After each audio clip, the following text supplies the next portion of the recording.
प्रदेश में लगातार स्वास्थ्य सेवाओं को बेहतर किया जा रहा है।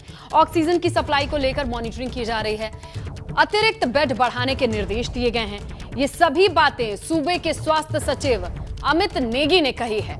साथ ही उन्होंने कहा कि प्रदेश में लगातार 2019 से वैक्सीनेशन जारी है और औद्योगिक क्षेत्रों में होने वाली सप्लाई को अब बंद किया गया है। स्वास्थ्य सचिव ने दावा किया है कि प्रदेश में पर्याप्त मात्रा में दवाएं हैं, किसी दवा की कोई कमी नहीं है। तो उत्तराखंड के स्वास्थ्य सचिव अमित नेगी ने यह बड़ी बात कही है। उनका कहना है कि दवाओं की कमी नहीं है, ऑक्सीजन की सप्लाई रोक दी गई है उद्योगों के लिए ताकि स्टोर किया जा सके। कहा गया कि अपने जो बेड्स हैं उनकी कैपेसिटी आप लोग बढ़ाइए, अपने ऑक्सीजन बेड्स की कैपेसिटी भी इत्यादि आप लोग बढ़ाइए, अपने स्टाफ को पूरा रिट्रेन करिए। साथ ही साथ जो हमारा क्लिनिकल प्रोटोकॉल जो हमने लास्ट ईयर काफ़ी अच्छा स्टार्ट किया था उसको दोबारा पुनः स्टार्ट करने के लिए कहा गया। इसके साथ साथ प्रमुख सचिव गृह को भी डायरेक्शन दिए गए कि आप अपने स्तर पे जो इन्फोर्समेंट में कार्रवाई होनी है मास्क ना पहनने पर, उसको भी लगातार नज़र रखें। और साथ ही साथ ये सचिव सूचना डीजी सूचना को भी ये कहा गया कि आप आईसी कैंपेन चलाएं, जिसमें लोगों को हम लोग जागरूक करें कि आपको लगातार कोविड अप्रोप्रिएट बिहेवियर का अनुपालन करना है। साथ ही साथ जो डायरेक्शंस हैं स्टेट गवर्नमेंट के, गवर्नमेंट ऑफ इंडिया के, चाहे वो नाइट कर्फ्यू के संबंध में हो, चाहे अन्य के संबंध में, उनका पालन करना है। तो सभी देहरादून से बड़ी खबर मिल रही है। कोरोना को रोकने के लिए बड़ा कदम उठाया गया है। महाराणा प्रताप स्पोर्ट्स कॉलेज में 500 बेड और बढ़ाए जाएंगे। होटल्स में पेड कोविड-19 सेंटर्स बनाए जा रहे हैं। हमारे पास पर्याप्त संसाधन है, ये कहना है देहरादून डीएम का।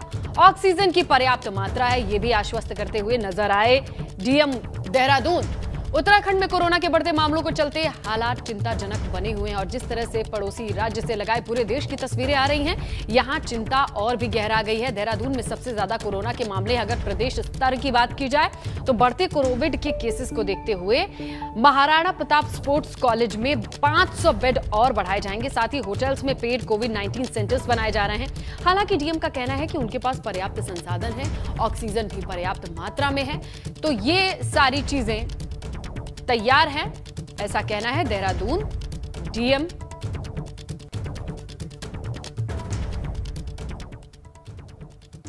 इस वजह से अभी यहाँ पर थोड़ा प्रेशर तो जरूर है, लेकिन अभी कोई ऐसी चिंताजनक स्थिति नहीं है। अभी भी हमारे हॉस्पिटल्स हैं जहाँ पर आईसीयू और ऑक्सीजन बेड्स जो है वो खाली हैं। इसके अलावा अभी जो है हम इस समय 500 बेड के आसपास लगभग हम महाराणा प्रताप स्टेडियम, जहाँ पर हमारा कोविड केयर सेंटर है, वहाँ बढ़ा रहे हैं। और इसके अलावा बहुत सारे जगहों पर जो पेड कोविड केयर सेंटर्स हैं वो भी बनाए जा रहे हैं होटलों के अंदर। तो अभी जो है ये व्यवस्था की जा रही है और किसी को भी कोई दिक्कत नहीं आने दी जाएगी। तो इस खबर पर ज्यादा डिटेल के लिए रुख करेंगे हमारे ब्यूरो चीफ अजित सिंह राठी का, उनसे जानकारी लेते हैं। अजित, ये बताइए कि पेड होटल्स की बात की जाए तो पिछली बार भी थे और इस बार भी इस तरीके की बात की जा रही है। ये मान के चले कि आने वाले वक्त को देखकर भी तैयारी की जा रही है। जी बिल्कुल, देखिए ये भावी रणनीति के संकेत हैं और भविष्य में जिस तरह के, अब जैसे आप पिछले एक पखवाड़े में आपने देखा होगा कि जिस कोरोना जो है कितनी तेजी के साथ बढ़ रहा है। मरीजों की संख्या छोटे से राज्य जो उत्तराखंड है, जो हिमालयी राज्य है, इसमें भी 2500 पार हर रोज हो रही है। और आप आश्चर्यजनक और गंभीर बात यह है कि कल भी 2600 से ज़्यादा मरीज थे, परसों भी 2700 से ज़्यादा मरीज थे। इसमें 40% हिस्सेदारी अकेले राजधानी देहरादून की है। तो ये एक बहुत ही भयावह स्थिति है, जहाँ सरकार बैठती है, जहाँ रन कर रही है और जहाँ तमाम पूरी सुविधाएं, तमाम संसाधन यहाँ हेल्थ डिपार्टमेंट के हैं, वहाँ पर ये स्थिति बन गई है। आप किसी भी जांच लैब के बाहर जाइए, वहाँ जांच कराने वालों की लंबी कतारें लगी हुई हैं, लोगों में एक डर का माहौल है। और आज जो हेल्थ सेक्रेटरी अमित नेगी और डीएम देहरादून कह रहे हैं, पिछले 15 दिन से यहाँ स्थिति बहुत चिंतनीय बनी हुई है, लेकिन आज पहली बार सरकार की तरफ से किसी ऑफिसर ने, किसी अधिकारी ने एक ऑफिशियल बाइट दी है, एक ऑफिशियल बात मीडिया से की है, वरना इनको ये अभी तक किसी ने बातचीत भी नहीं की थी। अभी राणा प्रताप कॉलेज का आपने जिक्र किया। राणा प्रताप कॉलेज बहुत ही पुराना कॉलेज है, उसके पास स्पेस बहुत है। पिछली बार भी वहाँ एक कोविड हॉस्पिटल बना दिया गया था, वहाँ 500 बेड का एक हॉस्पिटल बनाया गया था, ताकि अगर किसी को कोई दिक्कत होती है, हॉस्पिटल फुल हो जाते हैं, तो उनको वहाँ रखा जाएगा। अभी जैसे एक निजी हॉस्पिटल ने एक पूरा 93 साल से ऊपर के लोगों के लिए एक होटल उन्होंने किराए पर ले लिया है। तो इसी तरह से जो हॉस्पिटल्स हैं वो अपना एक्सटेंशन कर रहे हैं कि कोई होटल किराए पर ले रहा है, कोई धर्मशाला किराए पर लेकर कोविड-19 का एक हॉस्पिटल बना दे रहा है। तो ये चीज़ें हैं और ये चूंकि लगातार बढ़ रही हैं और अभी भी जांच जो 25,000 से ज़्यादा सैंपल अभी पेंडिंग है जिनकी रिपोर्ट आना बाकी है। जी अजित, देखिए ये बात तो तय है कि आने वाले वक्त को कहीं ना कहीं प्रशासन भांप ले तो बेहतर है, क्योंकि ग्राफ को बढ़ते देरी नहीं लगती, ये पूरे देश में देख लिया गया है। इस चीज को भांपते हुए क्या सिर्फ बेड बनाए गए हैं या फिर जो होटल्स बनाए गए हैं वहां पर वेंटिलेटर्स की कंडीशन, रेमडेसिविर, ऑक्सीजन या फिर ऑक्सीजन, ये सारी चीजें कितनी ठीक हैं? सिर्फ ऑक्सीजन या जो जो पूछा जा रहा है उस पर टिक लगा रहे हैं या वाकई इन सब चीजों की, लाइफ सेविंग ड्रग्स की भी अच्छी खासी स्टोरेज है? स्नेहलता, देखिए ये जो अभी दावा आज शासन के अधिकारियों ने किया है, हेल्थ सेक्रेटरी अमित नेगी जितना भी दावा करके गए हैं या डीएम जितना जो भी दावा कर रहे हैं, जिस तरह का भी दावा कर रहे हैं, अगर 4-5 दिन अगर यही स्थिति बनी रहती है तो इनके दावों की कलई खुल जाएगी। इनके दावों में कितना दम है वो सब पता चल जाएगा, क्योंकि इस समय जो है ये पैनिक क्रिएट होने लगा है, लोगों में भय का माहौल व्याप्त होने लगा है। शहर में लोग, आप देहरादून में दोपहर में ही निकलिए तो थोड़ा सन्नाटा पसरा नजर आता है आपको। तो देहरादून जैसे शहर में जहाँ चहल पहल रहती थी, लोग अवॉइड कर रहे हैं बाहर निकलना बेवजह। तो ये एक भय का माहौल, एक पैनिक क्रिएट हो चुका है और इनके जितने संसाधन है, अगर 4-5 दिन में स्थिति ठीक नहीं हुई तो इनके दावों की भी पोल खुल जाएगी कि कितना सच बोल रहे हैं, कितना झूठ बोल रहे हैं। लोगों को दिक्कतें हो रही हैं, लोग हॉस्पिटल जा रहे हैं, बेड नहीं मिल रहे हैं, तमाम तरह की शिकायतें आ रही हैं और इनके पास फिर भी बेड की कमी नहीं है और लोग परेशान हो रहे हैं। तो इससे आप समझ सकते हैं, इससे अंदाजा लगा सकते हैं कि किस तरह की स्थिति होगी। फिर भी 4-5 दिन वेट कर लेंगे तो इसका बिल्कुल दूध का दूध, पानी का पानी हो जाएगा। सरकार तो अपने लेवल पर दावे करती ही है, लेकिन सच्चाई अभी 2-3 दिन में पता चल जाएगी। जी बिल्कुल बिल्कुल अजीत, क्योंकि भगवान न करे अगर विस्फोट होता है, जिस तरीके की हालत पूरे देश में या उत्तर प्रदेश में भी देखी गई है कि परिस्थिति हाथ से निकलते देरी नहीं लगती और यहां पे दूरदर्शिता काम आ सकती है बाकी राज्यों से देख के। क्या 500 बेड की जरूरत है या फिर और एक्सटेंड किया जा सकता है, ये आने वाला वक्त ही बताएगा। जैसा आपने कहा अजित, आपका शुक्रिया तमाम जानकारी के लिए। तो प्राइवेट होटल्स को कोविड केयर सेंटर में बदलने की तमाम कवायद शुरू हो चुकी है। उत्तराखंड में कोरोना ने एक बार फिर से खौफ दिखाना शुरू कर दिया है। लगातार बढ़ते आंकड़े डराने वाले हैं। आपको बताते हैं कि कोरोना के पिछले 24 घंटे में कितने केसेस सामने आए हैं, क्या कुछ नई अपडेट है कोरोना की, ये जान लीजिए, देख लीजिए। 24 घंटे में 2630 नए संक्रमित आए हैं। एक दिन में 12 लोगों की जान गई है। तो कोविड के खतरे को भांपा जा रहा है। अभी ये दावा किया जा रहा है कि हम पे ऑक्सीजन है, बेड्स हैं और तमाम दवाएं हैं, जो जरूरी चीजें हैं वो हैं, लेकिन भगवान न करे अगर बस्ट हो तो परिस्थिति हाथ से बाहर ना निकले। उम्मीद यही जताई जा रही है। पहाड़ी क्षेत्र की बात करें तो वहां पे भी स्वास्थ्य सुविधाओं को पहुंचाना बहुत बड़ी चुनौती लंबे वक्त से रहा है। तो उत्तराखंड में कोरोना ने जो खौफ दिखाया है, आंकड़े वो परिलक्षित हो रहे हैं, दिखाई दे रहे हैं, धीरे धीरे बढ़ रहे हैं वो आंकड़े। और उस पर भी सबसे बड़ी बात यह है कि कई सारी जांच की रिपोर्ट आनी बाकी है।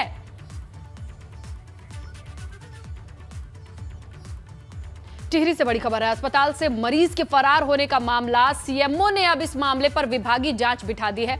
दोषी पाए जाने वाले कर्मचारियों पर कड़ी कार्रवाई की बात कही है। तो ये देखिए, 17 अप्रैल को नरेंद्रनगर से कोविड हॉस्पिटल से 20 पेशेंट फरार हो जाते हैं। ये नया वाकया होगा। 20 पेशेंट कोविड हॉस्पिटल छोड़ के चले गए, किसी को अता पता नहीं है कहां गए, कैसे गए।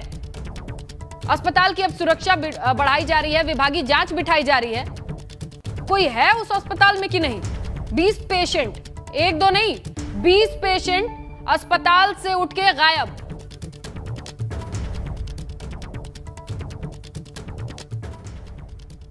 छह पेशेंट उस समय आए थे और 6 को डिस्चार्ज मिल रहा था।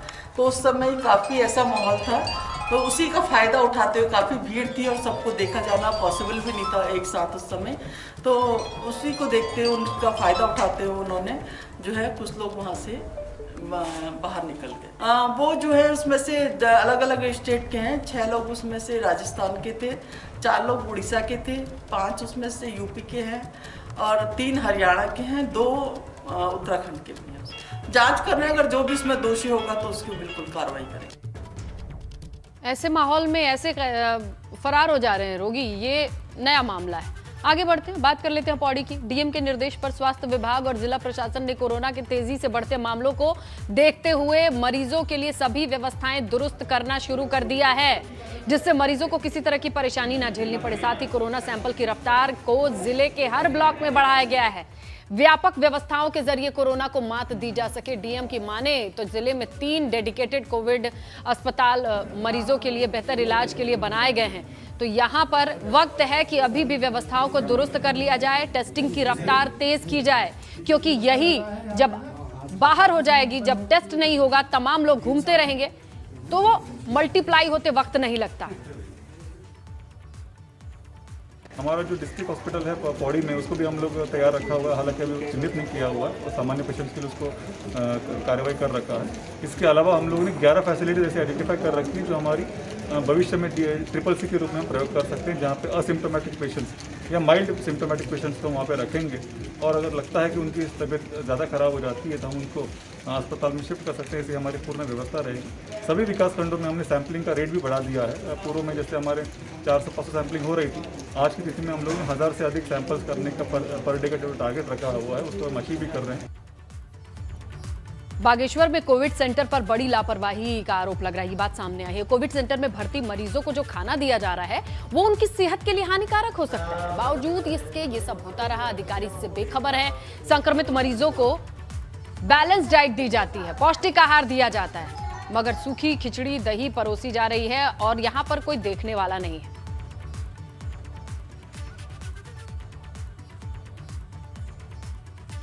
मैंने उसको देखा, मैंने रेगुलर खाना क्या है, खाने में क्या है और क्या बना है, उनके मेनू क्या आज का क्या मेनू बना रखा है, खाने में क्या है। तो इसका मैंने ठीक है बेटा, मैंने कहा रोक जाओ, मैंने कहा तुम रोक दो उस खाने को। इसमें उन्होंने कहा डॉक्टर साहब ये है दही, मैंने रोक दो, मैंने कहा देखता हूँ इस बात क्या है। दही और रायता मैंने कभी भी इनको अवॉइड करना चाहिए और तुरंत इसका दही, ठीक इसमें दही आएगी।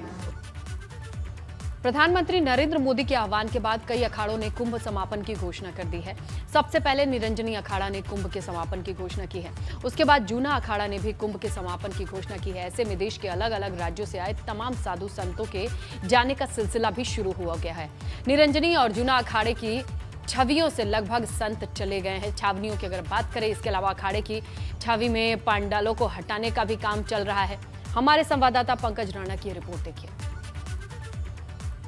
प्रधानमंत्री नरेंद्र मोदी के आह्वान के बाद कई अखाड़ों ने महाकुंभ के समापन की घोषणा कर दी है। इस वक्त मैं जूना अखाड़े की छावनी में मौजूद हूँ, जहां कुंभ के दौरान भारी संख्या में संत मौजूद होते थे और इधर ही तमाम तपस्या में लीन रहते थे। कुंभ के दौरान तमाम जो श्रद्धालु है वो यहीं पर संतों के दर्शन के लिए पहुँच रहे थे और जब कुंभ चल रहा था, जब शाही स्नान नहीं हुए थे, तो भारी संख्या में यहाँ श्रद्धालुओं की आवाजाही लगी रहती थी। लेकिन कोरोना की वजह से, क्योंकि प्रधानमंत्री नरेंद्र मोदी ने सभी अखाड़ों से आह्वान किया था वो प्रतीकात्मक तौर पर कुंभ को मनाए और आप देख रहे हैं कि अभी सभी अखाड़ों के जो संत थे, जो जूना अखाड़े के जो तमाम संत थे जो छावनियों में आए हुए थे, वो अभी चले गए हैं। यहाँ पर आप देख रहे हैं कि पूरी तरह से खाली पूरा ये छावनी है, पूरी छावनी खाली हो गई है। और स्वामी जी क्या तैयारी है? अब कुंभ का समापन हो गया है, जा रहे हैं? समापन हो गया, अब जाएंगे हरियाणा, जाएंगे अपने स्थान पे, जाएंगे नवरात्रे करेंगे, स्थान देखेंगे।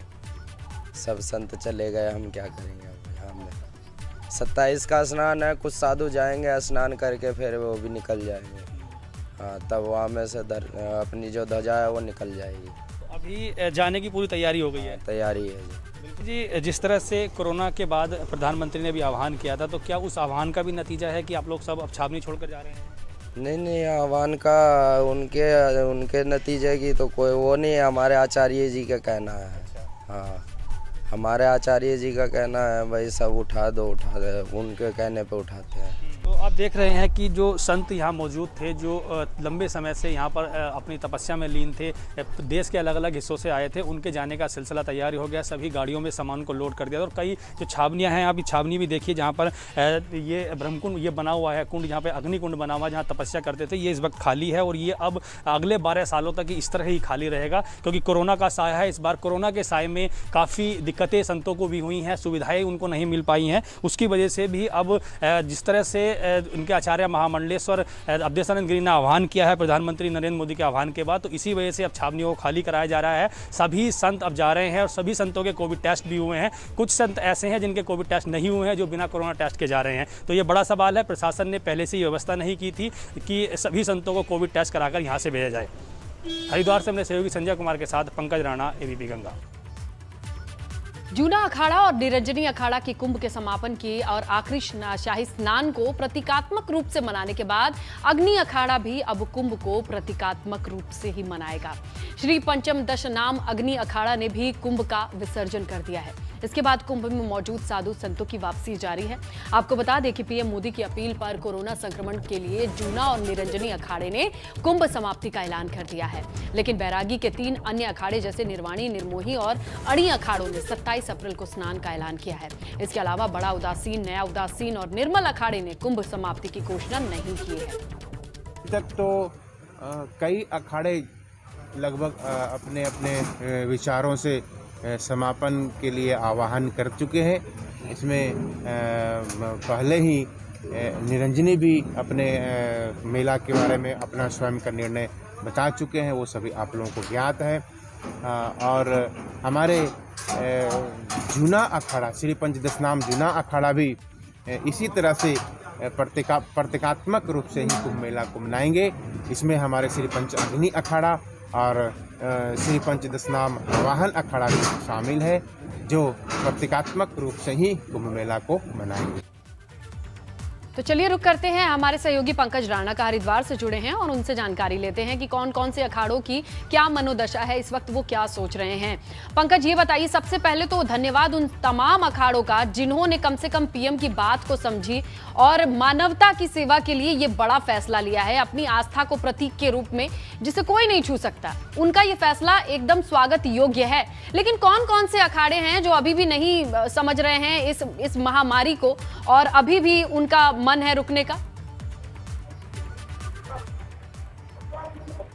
बिल्कुल आपने सही बात कही श्रीलता, क्योंकि धार्मिक चीजों से ज्यादा अभी अपने हेल्थ की, अपने स्वास्थ्य की रक्षा करना है। उसी के मद्देनजर आप देख रहे हैं कि तमाम जो अखाड़े हैं उन्होंने अपनी छावनियों को भेजना शुरू कर दिया है। सबसे पहले निरंजनी अखाड़े ने ये फैसला लिया, उसके बाद जूना अखाड़े ने फैसला लिया। तकरीबन 7 ऐसे अखाड़े हैं जिन्होंने अब पूरी तरह से कुंभ के समापन की घोषणा कर दी है, जिसमें निरंजनी, जूना, आवाहन, अग्नि और उसके साथ साथ ही किन्नर अखाड़ा भी शामिल है। इन सभी अखाड़ों ने अपनी कुंभ समाप्ति की घोषणा कर दी। लेकिन इसके इतर अगर हम दूसरे अखाड़ों को देखें जो 27 अप्रैल के स्नान के लिए अपनी तैयारी कर रहे हैं, उसमें बैरागियों के 3 अखाड़े शामिल हैं। हालांकि उनका भी ये कहना है कि अब मुख्य प्रधानमंत्री के आह्वान के बाद वो भी प्रतीकात्मक रूप में ही इस स्नान को करेंगे, क्योंकि सभी अखाड़ों ने ऐलान कर दिया है कि श्रद्धालु जो आ रहे हैं वो हरिद्वार ना पहुंचे और कम से कम संख्या में आए, क्योंकि उनके जितने भी खालसे हैं, उनकी जितनी भी अड़ियां हैं वो अभी लगी हुई हैं। खालसों में अभी कीर्तन भजन चल रहे हैं, लेकिन अभी भी ये कहा जा सकता है कि जो आह्वान प्रधानमंत्री ने किया था उसका असर बैरागी अखाड़ों पर बहुत ज्यादा नहीं दिख रहा है, क्योंकि वो 27 अप्रैल के स्नान के लिए डटे हुए अपनी तैयारी कर रहे हैं। हालांकि वो ये कह रहे हैं कि उनके ही जो महामंडलेश्वर है वो ही स्नान करेंगे, लेकिन बैरागियों के 3 अखाड़े स्नान के लिए पूरी तरह से तैयार है। वो प्रतीकात्मक तौर पर मनाने के इसके लिए पक्षधर नहीं है। वो कह रहे हैं प्रत्यक्ष रूप में ही अपने हम स्नान को करेंगे। हालांकि उनकी संख्या बहुत कम रहने वाली है, लेकिन ये कम से कम वो अपने संतों से जो अपील कर रहे हैं कि वो ना आए, वो जितने हैं बस वही स्नान करें, तो भी समझ में आता है। लेकिन तमाम अखाड़े जो ये फैसला लेते हैं वाकई स्वागत योग्य है। बड़ी खबर आप तक पहुंचाएं देहरादून से है। अरविंद केजरीवाल वर्चुअली संवाद करेंगे। उत्तराखंड के सभी 70 विधानसभाओं में कार्यक्रम होगा उनका। 70 विधानसभा के कार्यकर्ताओं से वो बातचीत करेंगे वर्चुअली। उत्तराखंड में बदलाव अभियान की शुरुआत करने वाले हैं।